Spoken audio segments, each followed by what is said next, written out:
Ladies and gentlemen, welcome to another episode of MMA Meltdown. My name is Adrian Bumpy Jones, and I'm here with Josh Davis, the fight professor, and we're focused on UFC Fight Night 59, Conor McGregor versus Dennis Siver, and what an action-packed event it should be. Oh, heck yeah. From top to bottom, this card is stacked. I mean, there's only four fights on the main card, but from top to bottom, prelims, everything, this fight card's stacked. You definitely want to check it out. Absolutely. Some bombers on this card, if you will. I was very surprised when it was announced, the co-main event, if you will, the Cerrone-Ben Henderson match, so closely after Donald was in his last fight. But we'll get to that later. Let's start with the first bout. Yeah, let's definitely get into it. Obviously, this is a very Irish-heavy focus card with the main event being Conor McGregor, but another one of these Irish boys. We got Norman Park facing off against Gleison Tibau. Tibau stepped up to replace the injured Jorge Masvidal, and I look forward to this fight. I think they match up very well. I think this is a much better matchup for Norman Park than Masvidal. If we were talking Masvidal, I might be worried, but I think Park, he's going to be the lengthier fighter. He's going to be able to use his reach. He's got cardio for days. He is going to be able to do what what everyone who's beat Gleison Tibau has been able to do, and that's gas him out. And so I'm looking for Norman Park to use his length, dictate the pace of the striking, stuff Tibau's takedowns, beat him up in the clinch when it gets there. And I don't know that he finishes Tibau because that's a tough task for anyone, but I'm going Norman Park to walk out with the victory. Norman Park. That's a very good pick. And I just want to, you know what, I'm rooting for the underdog in this one. And I say that because Norman Park is devastating. If any of you have seen Norman Park fight, yes, he brings everything to the table. He is the goods, if you will. But let's look at the challenger. Gleison Tibau is a journeyman, if you will, very well versed on the ground. And I think that's where Norman could run into trouble. You're talking about a Brazilian, you know, the world over when you talk about his credentials in the ground game. And he takes chances when he stands up. Yeah. What kind of threat does Tibau really present to Norman? Well, first off, if Tibau gets his hands locked around you, you're in trouble. There's no submission that he can't pull off from anywhere. He is that good. And he has something that Norman doesn't. While Norman does have 22 fights to his credit, not in the UFC. And Gleison Tibau debuted against Nick Diaz back at UFC 65 in 2007. He's been around forever. He's fought the elite that the division has to offer. He's going to come in and bring it, and he's going to put the pressure on Norman. He's going to be pressing forward. He's going to make Norman do all the things I said that Norman can do. And if Norman can't, he's going to pay the price because Gleison will put it on him. I just think that Norman is going to be able to do those things. But don't sleep on Tibau because, again, his jiu-jitsu is excellent. His striking is excellent. If you're a betting man, you could definitely bet on Tibau because of that payout. That's for sure. Absolutely. I think Gleison presents dangers that Norman may not have faced in his earlier career. For instance, who did Norman Park face to get into the UFC? Were they greats? Were they on the same level as Tibau? As you mentioned earlier, it's different when you fight UFC fighters and lose than when you fight a journeyman fighter or when you fight on a smaller show where the skill level is not the same.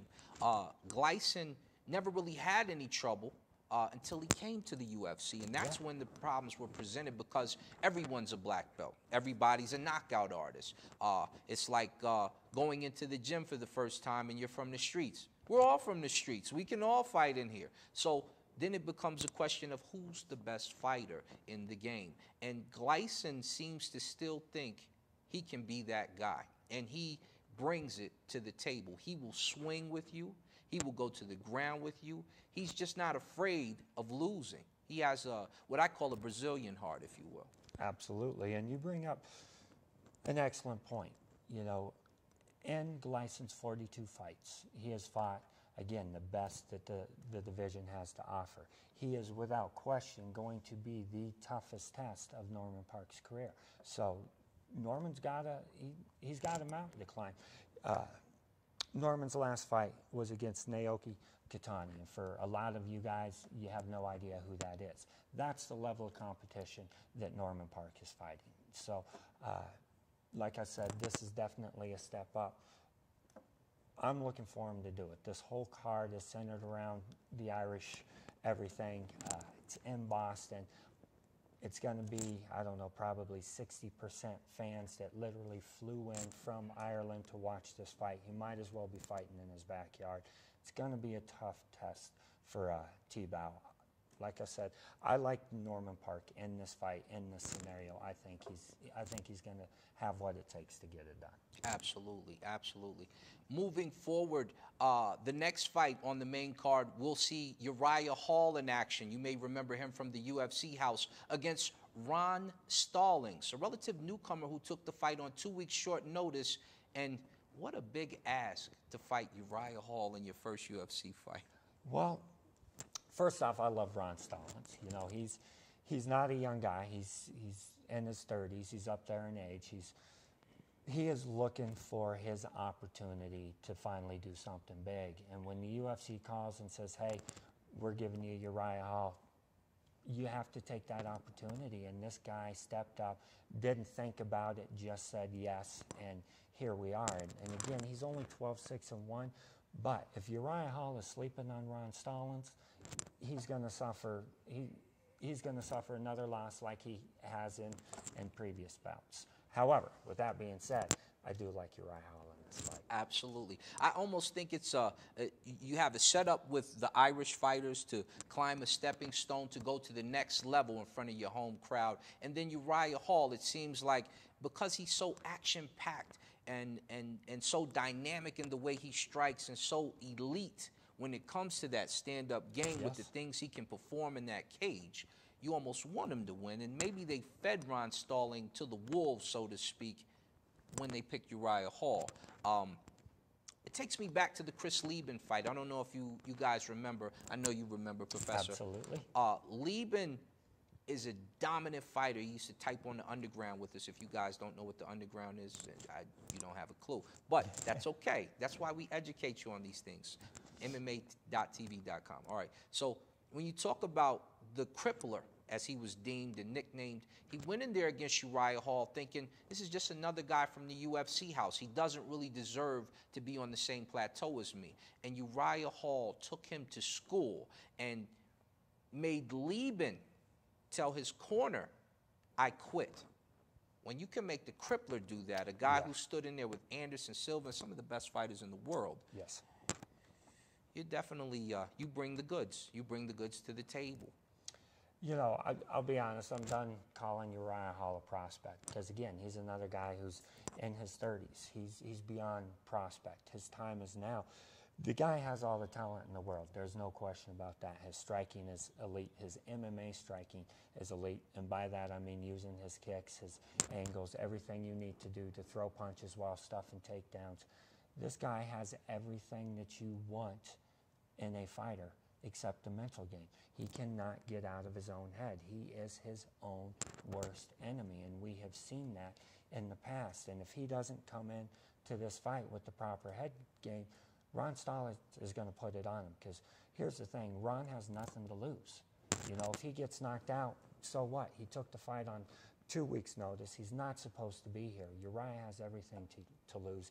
And in these types of situations, Uriah has buckled. Just like he did against Kelvin Gastelum in the Ultimate Fighter finale. This is what he does. Just like he did against Chris Weidman before he got into the UFC. Anytime he is in a prime time position, the guy buckles. And I worry that he could do the same thing here. However, I have faith in his ability. And as long as he's out there throwing his punches, his kicks, I like his chances.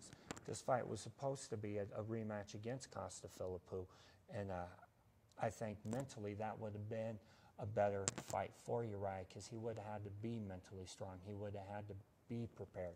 Now, again, you never know when a guy's fighting someone that's making the UFC debut, taking it on short notice.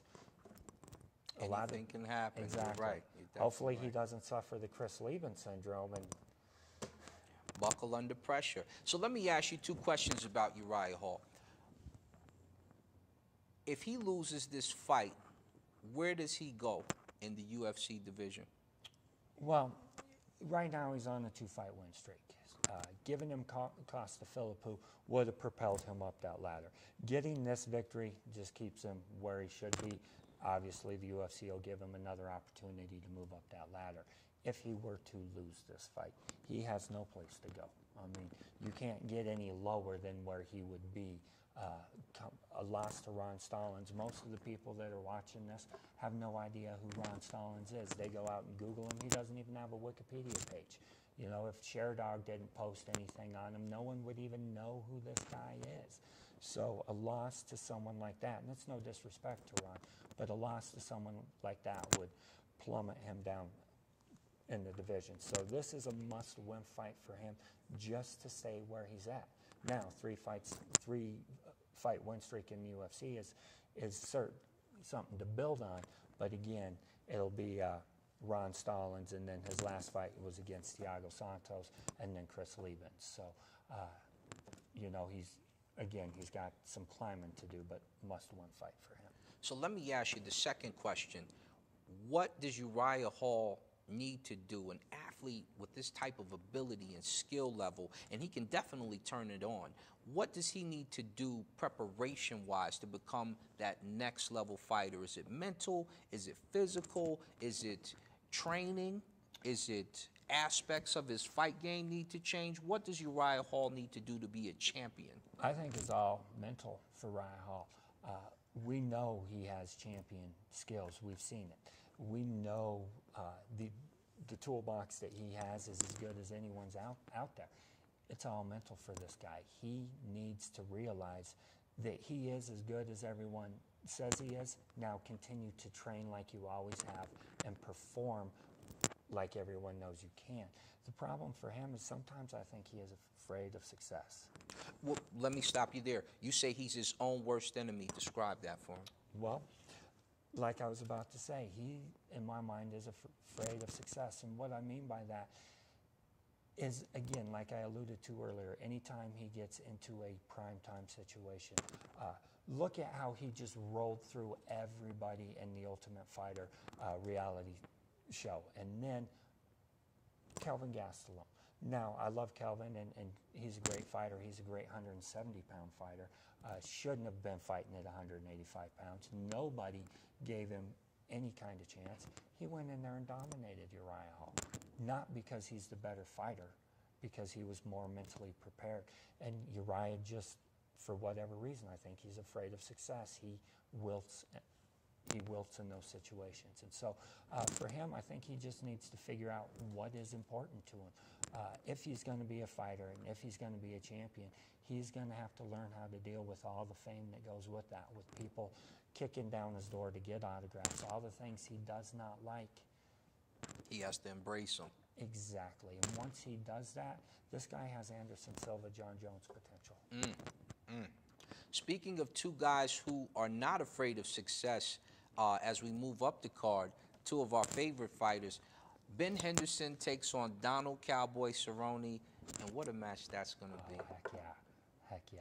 That is tantalizing, written all over it. I'll lead in. Donald, in that last fight, if you didn't see the last UFC, you need to go watch it.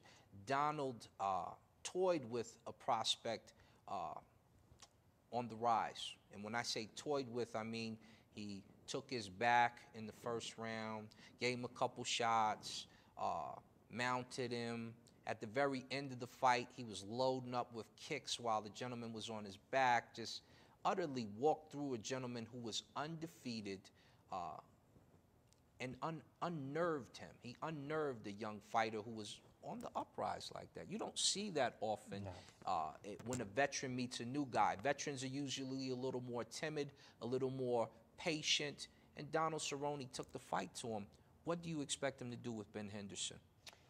You know, if the same Donald Cerrone that showed up to fight Miles Jury shows up to fight Benson Henderson, I look for a fight very similar to what we saw the first time these 2 met in the WEC, which was Fight of the Year. And I think these guys, because first off, they don't like each other. Right. You know, they're both Colorado boys.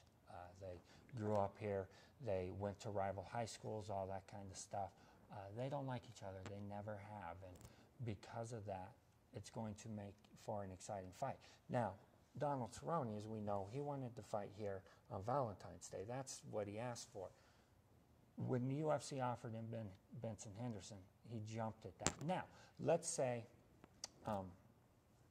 this fight was two other lightweights. Obviously not Eddie Alvarez, because he just whooped on Eddie too, but we'll say it was two other lightweights, and the UFC offered him this fight. He would have said, no, I want Denver. But because it was Ben Henderson, and it's a fight that he really wants to get back, absolutely, he said, I'll take this fight on 15 days' notice, and here we are. And I look for it to be an exciting fight. They match up very well against each other. They both have the perfect styles to beat each other. And it's not very often that you see that, where everything that Donald Cerrone does well are things that Ben Henderson doesn't, and vice versa. Now, sometimes you have one guy who, you know, has all kinds of ways to win, but you don't, very rarely do you see two guys that Donald can submit Ben without question. He could knock him out. He could beat him on points. He could just flat out backyard whoop his ass. Same thing. Ben Henderson can do the same thing to Donald. We know he can submit him. He did that in the second fight. We know he can outpoint him. He got the decision in the first fight. We know these things can happen on both sides. That's what makes it so exciting. Now, to be real honest, if it was a different scenario, I would probably be picking Ben Henderson to win this fight, for the simple fact that there is something about Ben that gets into Donald's head, and he's got that monkey on his back. However, this is set up perfectly for Donald. Donald makes it very clear that he literally wants to fight once a month.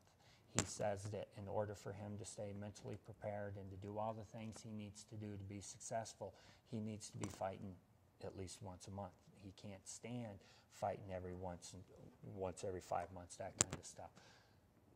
Because of that, he's already had his training camp. He just fought 15 minutes. And if you listen to him talk, he fought 15 minutes in the dressing room with his team before he went into that fight. So he had 30 full-on minutes of fighting within the last 15 days. He's primed, ready to go. He's not going to start slow. He's going to come out firing. I look for Donald to win this fight based on that. This scenario is set up perfectly. If it was a normal Cerrone fight where he had, again, 90 days off, and he comes out, he's starting slow, he's just lulling that jab out there. Ben Henderson, coming off a humiliating knockout to Rafael Dos Anjos, would come out, attack, put Cerrone on his back, put him in positions he didn't like, frustrate him, get him out of the mental aspect of the game, and take advantage.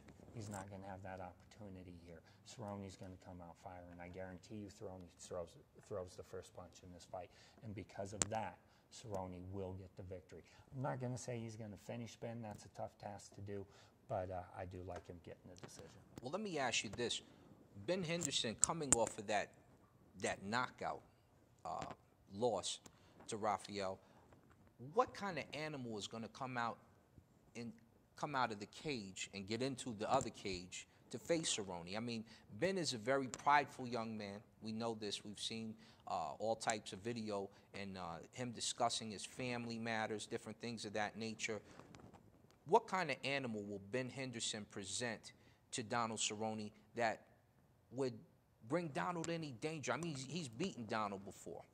So this is not, everybody knows when you do something the second time around, it's easier. So if he's facing Cerrone, a fighter he knows well, a fighter who he's beaten twice, what would make him lose this fight? The fact that he's already done it twice. You're a fighter. You know that. It gets into your head where you start thinking, all right, I got this guy's number. I can do it. Which is why, again, if you throw Ben Henderson and Anthony Pettis in there again, I like Ben's chances. It's tough to beat the same guy over and over and over again. because eventually you start to get cocky in your own mind. You think you're better.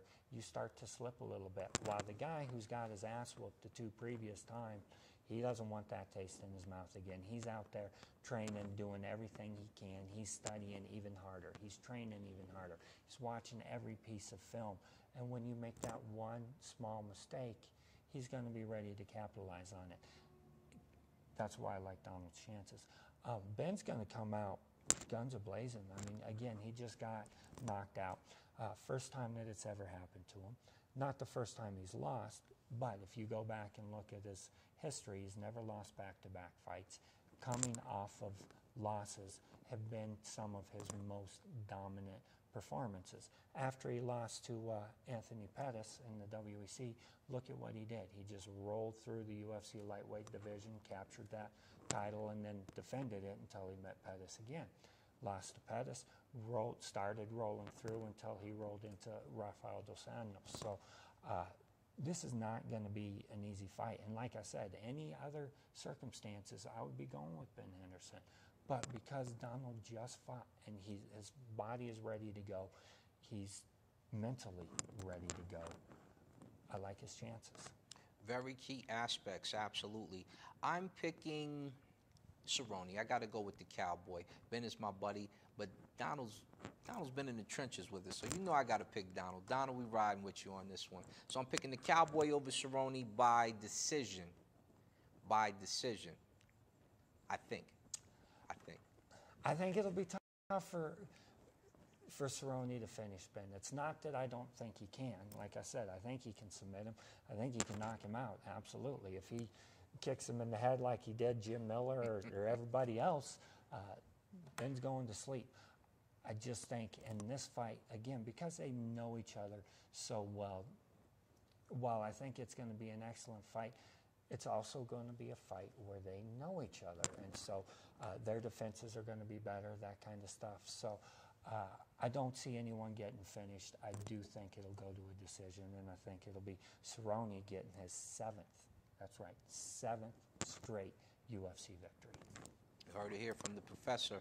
Moving down to the main attraction of the evening, we've got Conor McGregor versus Dennis Siver. This has all the makings of an Irish fight of the night. Conor McGregor has done a lot to earn this position, and when you can headline over a fight like Ben Henderson, Donald Cerrone, who had a fight of the year moment already, that says a lot about you, because they could have easily made them the co-main event, and the co-main event could have been the main attraction. So what brings us to this fight? Dennis Siver, Conor McGregor, what led up to this? What do you think happens to the winner? What is the main purpose for these two meeting in the octagon? Why did they get set up to fight each other? Well, a couple of things here. First off, I call this the Conor McGregor show, because never in the history of the UFC have they so heavily promoted one fighter.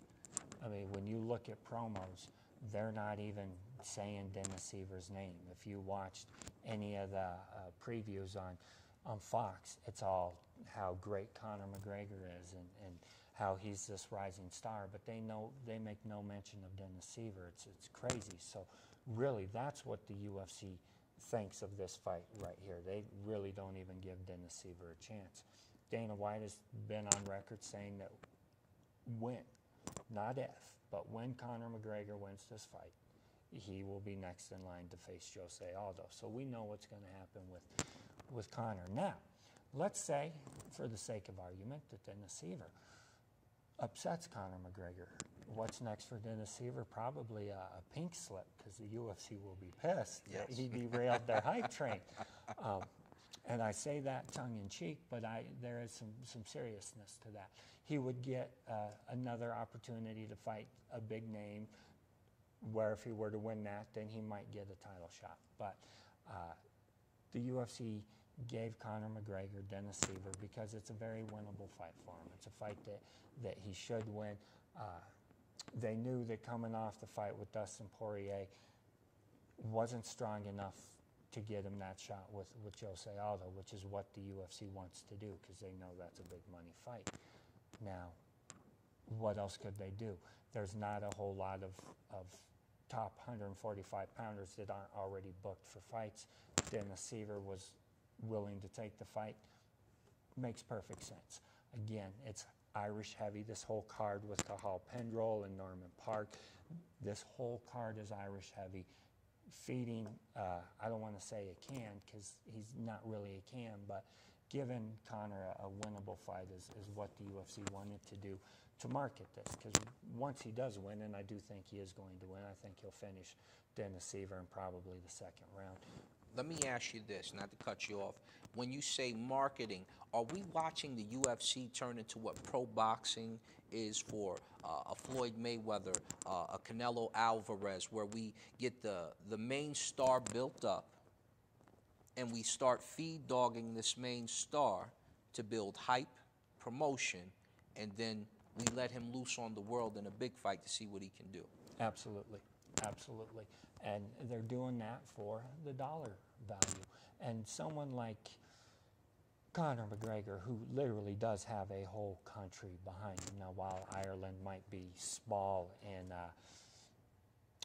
land mass, they have a huge population. And literally, come Sunday, when he is fighting, every Irishman that is not already stateside to see this fight will be at some pub somewhere watching it. Everyone in that country will be watching this fight.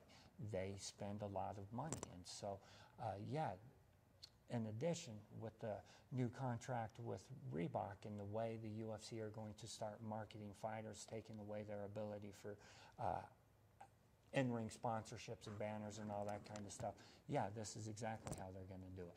They're going to build fighters like this, put the hype train behind them, put them on pay-per-view so they can collect portions of pay-per-view buys, and that's literally how fighters are going to make their money moving up. So this, again, for the UFC is great for Conor. However, I will say this, what happens when Jose Aldo beats Conor McGregor? That's a good question. That's a very good question.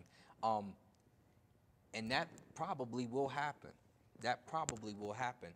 But I'm assuming if Jose Aldo beats a Conor McGregor, does Conor McGregor turn into your Forrest Griffin? Because Forrest Griffin commands a lot of fans, and they come out in droves to see Forrest Griffin fight just because of the type of personality he is. So when you have guys like a Irish Mickey Ward, it doesn't matter that you can't beat the man. It matters that you're the man sitting next to the man. And he commands a whole lot of people to come out, just like Ward or like Gotti, his counterpart, used to command a whole lot of people to come out. And I'm assuming that would be the best scenario for Conor McGregor if he loses to a Jose Aldo. My question would be this: if they put Jose Aldo on the card with Conor McGregor next, how smart is that to do that so early when you still want to feed dog a guy and give him wins to make his star power substantial? Well, I think the UFC is going about it the wrong way. But there's a reason why I'm sitting here, and Dana White, Joe Silva, and the Fertitta brothers are running the UFC. Okay, they've been doing it a long time. They know what they're doing. So here's how I would be doing it. Because we know Conor McGregor is such a big star, and he's always going to have Ireland behind him. However, do people like watching him fight or listening to him talk? And there is a big difference in that. And because if Jose beats him, the talking's done. He has nothing else to talk about. Everything he would say at that point would be just running his mouth. And over here, people don't care about that. Now, if he does win the fight, different story. He can continue to talk and raise his stock. But I just don't see that happening. So if I'm the UFC, and there's a caveat to this, which I will get to in a second. If I'm the UFC, I'm actually pushing Anthony Pettis versus Jose Aldo. I'm getting Aldo to move up to 155 pounds. And I'll tell you why. Because fans already want to see that fight. Those two have already talked enough trash between each other that it makes sense. And now the 145-pound division is cleared out for the kingpin, Conor McGregor. He comes in, he beats a guy like Frankie Edgar, he takes the title. He can do two things: relish in the fact that he's champion and start running his mouth about how Jose Aldo is a chicken and left the division because he doesn't want to fight him. Now, while a lot of people know that that's not true, they can start building yet another super fight. And if they do it at a catch weight, or if Conor steps up for one fight, whatever, he is still able to, again, be the kingpin of his 145-pound division. Now, that's how I would do it, and I would do it that way, again, on the caveat, because I think Jose Aldo beats Conor McGregor. Hands down, I think Jose is the better fighter. I think he's got more experience. I think he's fought tougher opponents. I think he beats Conor. Now, if you think Conor beats Jose, then you do exactly what the UFC's doing. You hand feed Jose to Conor in Ireland, which they're going to do. They're already constructing the roof on the facility that they're going to hold the event at. So, if you think Conor is going to beat Jose, then you do exactly what the UFC is doing, which makes me think that Dana and Joe and the powers that be think that Conor's going to win that fight. Because they know if he loses, I mean, that would have been like Ronda Rousey losing to Miesha Tate. I mean, that would have crushed him. That would have killed him. So I think in their heart of hearts, they believe Conor McGregor will win that fight. I think you're right. And that also poses a question for the fans. So fans, it'll be up soon. Go to MMA Meltdown. We've got two questions for you. How should Conor McGregor be promoted, and fighters of that nature that are coming up in the UFC be promoted? Should they be promoted in a boxing style, a WWE type style, or this new UFC type style, which seems to pull a little bit from both? And secondly, who do you think will win, Conor McGregor or Jose Aldo, if Conor McGregor passes this test? UFC 59 fight night. See, I was just about to bring that up. It's a sad fact that he hasn't even fought Dennis Siver yet, and we're already talking about. And again, Siver, it's a fight, so he has a puncher's chance. And if you've seen his spinning back kicks, I mean, yeah, they're vicious. So it's definitely a winnable fight for him. I just don't think he's going to. And I mean, absolutely no disrespect, as we're talking about a fight that is past him. But I do think Conor wins that fight. With that being said, we know he's getting a title shot. So I don't know. Again, the UFC, sometimes they baffle me, but this is why they're a billion-dollar organization. That's they right. Know what they're doing. They know what they're doing. Dennis Siver fed to the wolves? Possibly, but an upset of that caliber would really derail thoughts of money training any fighter after that, because when you have free, and MMA is different than boxing, it's different than wrestling, it's different than jiu-jitsu, it's different than Muay Thai and kickboxing, because anything can happen at any time. We're talking, we've seen several fights where at the very last minute of a round, an armbar comes out of nowhere, a rear naked choke comes out of nowhere. You made some small mistake and your entire fight is over. You have to come back and fight this guy again. Matt Hughes versus George St. Pierre. Things of that nature can happen. Carlos. A fluke injury. Yeah. Hello. Easy. Anderson Silva versus Chris Weidman comes to mind. Yes. Yes. There are so many ways you can lose in the UFC. I'm not sure it's very wise to money train a fighter who could lose to lesser up-and-comers. And that could create an issue if a big-name fighter based off of feed-dogging him loses. Canelo Alvarez, when we look at boxing, Canelo Alvarez, a lot of people thought he lost against, not Lucien, a gentleman he fought recently. They thought he lost that fight. And he's not looking to do a rematch. Lara he fought. And Lara seemed to outbox him. They didn't want a rematch. They stopped another fight of Canelo when Angulo, he was fighting Angulo. Angulo looked to start to maybe stop him late in the rounds. Yeah. They didn't want to see that fight. They didn't want to see that happen. So he landed a good combination. All of a sudden, the referee calls it. Well, decisions of that nature haunt the UFC in the future. That is the question I propose to money training a fighter, short-term basis, and feeding them to the wolves, a Dennis Siver, who could pull off an upset. It's just dangerous to do. It is, because we've seen bad referee stoppages before. We've seen just downright hideous, god-awful decisions before. So, yeah, you never know how things are going to happen, and it'll be interesting to see how they move forward again with promoting their young rising stars and guys like Conor McGregor. So, as you see what they're doing now, like I said, it's called the Conor McGregor show because they don't even promote Dennis Siver at all. So, but I will definitely make sure that you check it out. Sunday night, Conor McGregor, Dennis Siver, UFC Fight Night 59. Absolutely. Our pleasure, fans. Once again, this is another episode of MMA Meltdown. We'd like to thank Bill. That's our guy. Absolutely. None of this would be possible without him. And, of course, I'm Adrian Jones and the Professor, Josh Davis.